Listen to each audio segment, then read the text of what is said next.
kabajamtoota hordoftoota keenya kam jettan nagaa keessanii har'aa xiqqoo ishee kan irratti dubbannu waan nama ilaallanne keessa galuu fi ani akkamii jedhanii of ilaalu, ani akkamii dhimma tokko keessatti ani akkamiin jira jedhanii of gamaggamu waan jedhanitti waa tokko dubbannu. Yeroo baay'ee namni baay'ee namatti quba qabaa oola.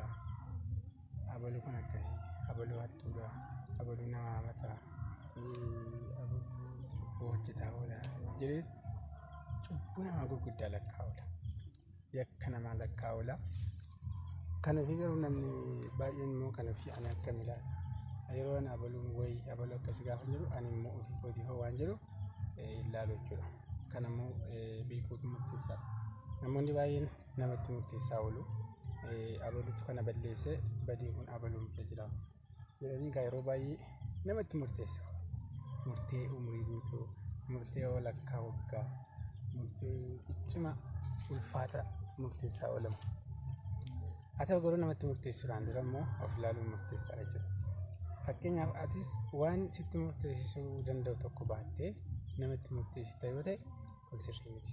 Waan namatti sitti murteessisu tokko baattee namatti murteessuu hin ta'u jechuudha. Kana maaliif jennee maayinni seetee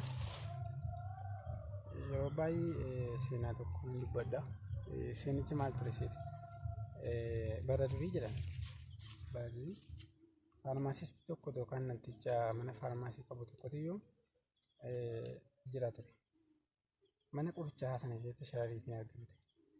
Sharariitiin gaafa argamtu sharariitiin mana qorichaa keessatti argamuun seera miti. Manni qorichaa kun qulqullina hin qabu jedhanii qulqullinaan himatan. Gaafa rakkoo qulqullinaatiin himatanu namichi kun himatamee mana murtiitti dhiyaatee akkuma himatamtoota warra kaanii taraa eeggachuu jalqabe. Taraa waamicha isaa jechuudha. Eeggatee sana booddee darabeen isaa keenyaan abbaan murtii maaliif akka himatamte beektaa jedhee gaafa inni gaafatu kabajamoo abbaa murtii ani maaliif akka himatame iyyuu hin beeku ani jedheen jechuudha. Gaafa kana abbaan murtichaa maal jedheen mana kan kee keessatti sharariitiin argame.